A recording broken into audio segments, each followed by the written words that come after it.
Comment faire une introduction ou une conclusion? Il est plus facile d'entreprendre la rédaction de ces deux parties d'une dissertation une fois le développement complété, parce qu'en gros, il s'agit simplement de reprendre de l'information traitée dans l'analyse et de la placer dans un canevas que vous connaissez sûrement déjà par cœur. L'introduction est toujours constituée de trois parties, toujours présentées dans le même ordre. Le sujet amené, le sujet posé et le sujet divisé.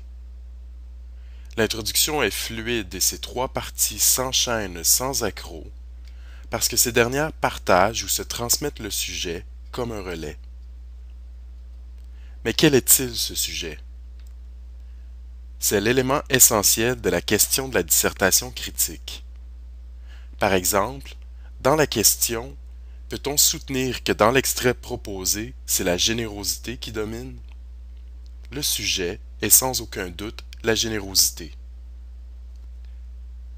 La première partie de l'introduction, le sujet amené, sert à mettre en place le sujet de la dissertation. C'est la partie la plus substantielle de l'introduction. Plusieurs aspects peuvent être abordés dans le sujet amené.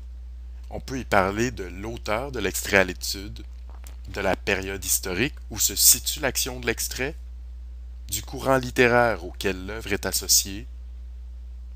On peut même s'intéresser à des notions théoriques propres au genre littéraire. L'extrait analysé provient-il d'un roman, d'un poème, d'une pièce de théâtre? On pourra aussi chercher à définir le thème de la question. Par exemple, qu'est-ce que la générosité? Qu'entend-on par générosité? Quelles en sont les différentes interprétations possibles?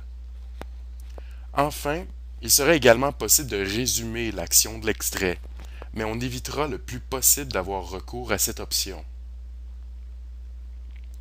Voilà tout de même beaucoup de matière à traiter. S'il fallait aborder tous ces points, le sujet amené ferait plusieurs pages. On évitera à tout prix d'en faire un article d'encyclopédie en sélectionnant plutôt des aspects qui collent à la question et qui permettront d'arriver au sujet posé sans prendre de détour. C'est pourquoi on évitera d'amorcer le sujet amené par des expressions comme de tout temps, depuis que le monde est monde ou à l'époque d'Adam et Ève. Imaginez devoir faire l'histoire de l'humanité depuis Adam et Ève avant d'en arriver au thème de la générosité dans le survenant de Germaine Guévremont. Vous auriez de l'information pour écrire des centaines de pages. D'ailleurs, qu'en est-il du sujet posé? Il sert à énoncer le sujet de la dissertation. On reprendra donc simplement la question de la dissertation, quasi telle qu'elle. Peut-on soutenir que dans l'extrait proposé, c'est la générosité qui domine? Mais pour bien l'arrimer au sujet amené, on pourra la reformuler de cette façon.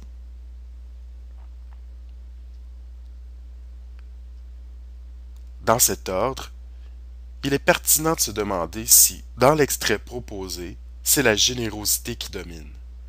De cette manière, vous donnez l'impression au lecteur que votre sujet posé découle de votre sujet amené.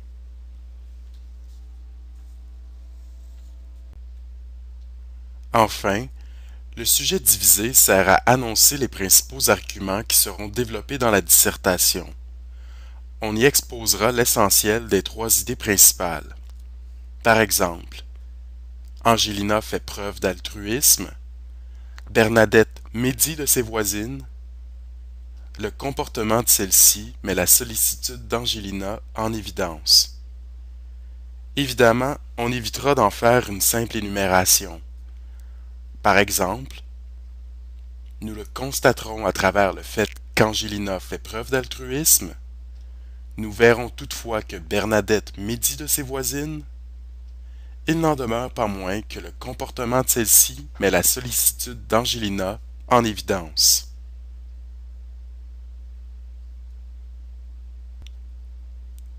En bref, le sujet posé et le sujet divisé constituent les parties faciles de l'introduction.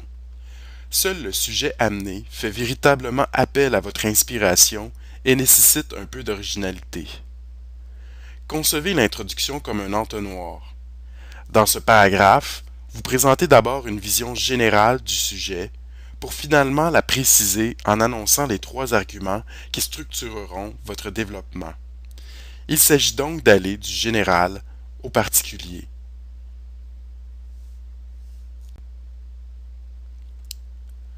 Lorsque vous rédigez votre introduction, pensez à éviter la discontinuité entre le sujet amené et le sujet posé. Il faut que votre sujet amené soit formulé de manière telle que votre sujet posé semble en découler naturellement. N'oubliez pas de donner le titre de l'œuvre analysée et le nom de son auteur avant de poser le sujet. Vous pourriez éventuellement intégrer ces informations dans le sujet posé en reformulant légèrement la question. Enfin, il n'est pas obligatoire d'énoncer explicitement votre point de vue dans l'introduction. Il sera certainement implicite.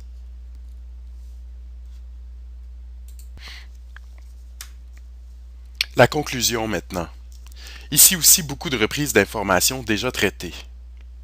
Elle commence par la réponse, celle-ci est suivie de la synthèse, et le tout se termine par ce qu'on appelle l'ouverture. Comme dans l'introduction, chacune de ces parties est intimement liée au sujet et y fait référence. L'aborder comme un entonnoir est aussi pertinent, mais dans le cas de la conclusion, l'entonnoir est inversé. On partira d'une idée précise, soit le point de vue sur la question, pour amener le lecteur vers une vision plus générale du sujet. On ira donc cette fois du particulier vers le général.